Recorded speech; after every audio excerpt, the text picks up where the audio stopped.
Күндердің бір күні жылан жер жүзіндегі жанды мен жансыздарға мынадай арыз айтыпты. Мені Тәңірім сендердің бәріңнен кем жаратыпты. Аяқ қолым жоқ, басымды көтере алмай жер бауырлап қалдым. Не жеп, не қоярымды да білмеймін. Сендердің бәрің бір бүтін тілдісіңдер, ал мен айыр тілдімін. Ойлап отырсам, жанды мен жансыздың ішіндегі ең сорлысы мен екенмін. Маған ешқайсыңның жәрдем еткілерің де келмейді. Сен қасіретті көп тарттың, ондайлар әрдайым әділ келеді. Сен барлығымызға патша да бола аласың деп, сөзбен болса да жұбатып кетпейсіңдер деп, ол екі көзінен қанды жасын сорғалатып, ағыл-тегіл жылай бастады. Жанды жансыздың барлығы жыланға аяныш білдіріп, өкпесін орынды көреді. Қарасың деп шықпайтын, қара қылды қақ жарған ақ жүрек ақылшымыз болар десіп, өздеріне патша етіп сайлайды. Жыл артынан жыл, күн артынан күн өтіп жатады. Күндердің күнінде жылан екең, бүкіл әлемге патша болып, барлық билікті өз қолыма алсам, бұдан да жақсы тұрар едім. Көзіме көрінген тамақты ішпей, дүниедегі жандылардың ең тәтті қандысын жер едім деп қиялдайды. Қан дәмін айыра алатындарды шақыртады. Қос қанатын делдитіп, аяқтарын шілдейтіп, қуарып шіркей, тұмсығын өңірейтіп маса, патшаның көңілін табам деушілердің бәрі сарайға келеді. Патша осылардың ішінен шіркей мен масаға жер жүзін аралап, өсімдіктердің дәмін татып, жанды жансыздың қанын сорып қайтыңдар. Тек бұлар ғана емес, қаттыдан тастың, жұмсақтан топырақтың да дәмін алыңдар. Дүниедегі ең тәтті зат бұдан бұлай менің тамағым болатындай етіңдер деп, уақыт кесіп, бүкіл әлемді шарлатып, жұмсап жібереді. Күн артынан күн өтіп, патшаның кесіп берген мезгілі де жетеді. Шіркей әлсіздігінен жел болса, шөптің түбіне қашып тығылып, тымықта ыңылдап ән салғансып жүріп, кешігіп қалады. Ал маса, өсімдік пен жандылардың ең тәттісін біліп алып, патшасына қарай әуелей ұшып, әндетіп келе жатқанда, қарлығаш кез болады. Иә, маса досым, патшамызға ең тәтті тамақ іздеп кетті деп естіп едік. Таптың ба? Деді.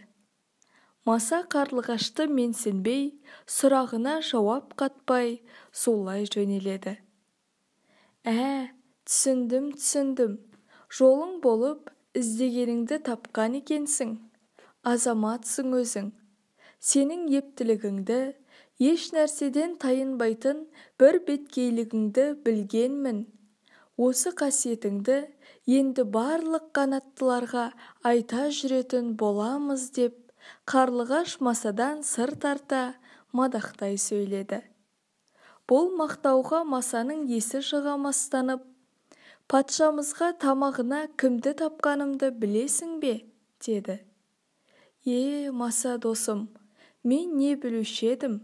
Сізден денемнің үлкендігі болмаса, ақылым аз емес пе? Сіз патшаның ақылшысысыз. Кәне төрем, айтыңызшы, ардақты патшамыздың тамағына кімді таптыңыз?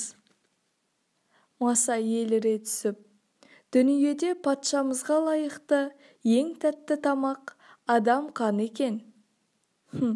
Адам сияқты ақылды да айлалы жан, домаланған сілімтік жарым жанға жем болып қала ма деп, қарлығаш бір амал ойлады.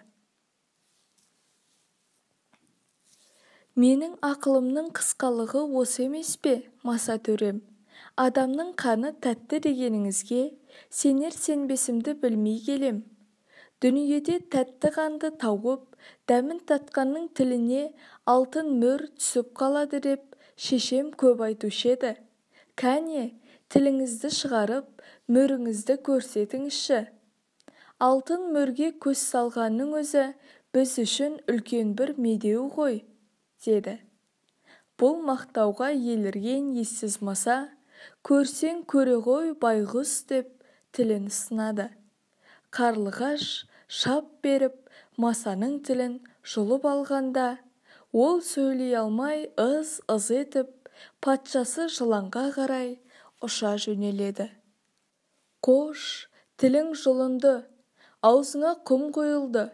Адамның қанының тәттілігін енді қалай түсіндірер екенсің деп оймен қарлығаш артынан ұшады. Маса бірдемелерді айтқысы келіп, ыз-ыз етіп зар қағады, бірақ еш нәрсені түсіндіре алмайды.